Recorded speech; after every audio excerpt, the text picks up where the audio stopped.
And joining us for further clarity on the situation unfolding in Iran and the impact that the US President's announcement regarding tariffs is likely to have, we have Salman Sima, who's a former political prisoner of the Islamic Republic in Iran, joining us from Canada this morning. Also joining us, Negar Mojtahedi, Iranian journalist from Vancouver this morning.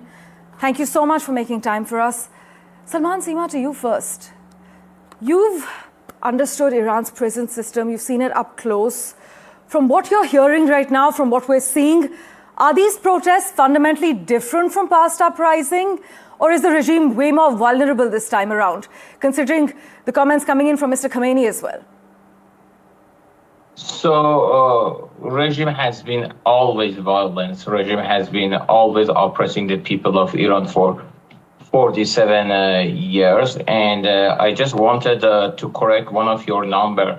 The confirmed number is 2,000 people, 2,000 brave Iranians. The unconfirmed number is more than 10,000 people who were killed by the regime. So, I welcome to the new decision by President Trump, but this is not enough. This is not something that President Trump said it. You are loaded and you are ready. And the Iranian people are under the oppressing of the regime. The regime shut down the internet, Starlink, electricity, phone for several days. Now it's a time for action and responsibility to protect. R2P is a legitimate international law that we want President Trump invoke it on the regime. You're saying that unconfirmed reports state that over 2,000 Iranians have been killed so far in the latest uprising?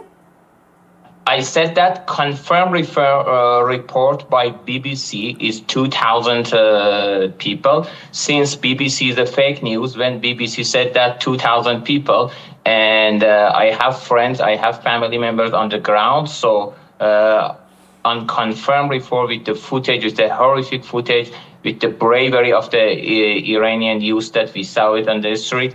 And I have fought in the street against IRGC during 2009 uprising. We can estimate that, unfortunately, thousands of people are killing by the regime.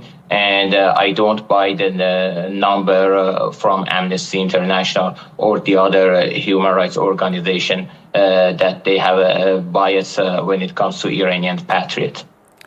All right, we are, of course, waiting for confirmed reports from credible agencies, including human rights agencies, that are tracking the situation that's unfolding in Iran. It is tragic. Negar Mojtahedi, Iranian journalist from Vancouver, is also with us. Negar, Iran has lived under sanctions for years, we know. This new US tariff threat coming in from the US president, is it likely to materially change Iran's economy, or is the damage largely symbolic at this stage with all that's unfolding? Tragic news coming in of dozens, perhaps hundreds and thousands of unconfirmed deaths at the moment. I mean, this measure is really directed, I think, at China, who's collecting about 90% of Iran's illicit oil trade. But at the end of the day, don't forget there already were secondary sanctions on people, entities, and countries doing business with Iran. So I don't see what huge impact this is going to have at this point. I mean, as Salman mentioned, President Trump said, you know, we're locked and loaded if you kill protesters. And now here at Iran International, we're confirming 2,000 people confirmed dead, but we also are aware this is a very conservative number. And we're hearing possibly 7,000, 10,000 at least dead. You know, the images coming out of Iran are very telling. We're seeing dead body bags, people arriving to the hospital already dead. So I think this is President Trump's way of saying that he's taking action. But in fact, I think this is going to do very little. And already, I mean, there's an economic collapse in Iran. So I don't see what kind of impact this is going to have at the end of the day. Right. We are, of course, waiting to see what real impact, tangible impact this has on the ground. Meanwhile, Salman Sima, if this moment fails as past uprisings have, what does the regime look like next? Is it likely to be more repressive, more militarized, or more unstable? So if you have played poker, the brave patriots in Iran, they went fully in. Okay, it's a time is now, and the bravery that we see during the last 2 weeks and these days, the patriots, the freedom-loving people of Iran, they are chanting what they don't want. They don't want Islamic regime. They said death to Khamenei, down with Islamic Republic in Iran.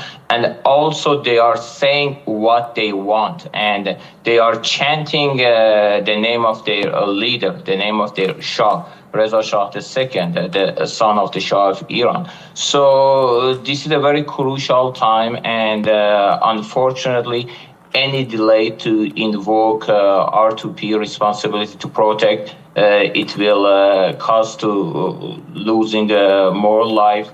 And the Islamic regime showed the level of brutality that killing your own people and headshotting the protesters and using all kinds of oppressing tools to stop the protesting. To stop the protest, but still people are in the street, still people risking their lives for freedom, and the time is now. And as a person that following the uprising for several years, since 2009, when I was arrested, I can say that this image of bravery, this epic image that I have seen, this kind of protest, I have never seen it before. Right, that is actually something that's been echoed by many like you across the world. Negar, if you had 30 seconds, meanwhile, to speak directly to governments watching Iran right now, what is the one mistake you believe they must avoid at any cost?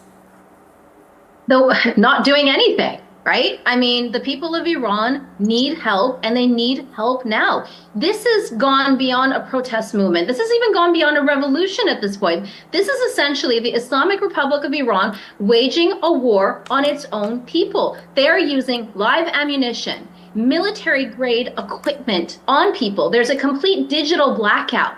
So you can't even call 911 when you need something. And once you do arrive at the hospital, there's security services and extreme surveillance watching over everybody. So this has turned into basically, as I said, the country waging a war on its own citizens. So what are people waiting for? There is a responsibility to protect. You know, doing a tariff here and a condemnation here, that's not what people need at this point. These are unarmed civilians, unarmed. So when I say war, it's a war between an entity that is totally armed and with military-grade equipment versus people who have nothing. Absolutely.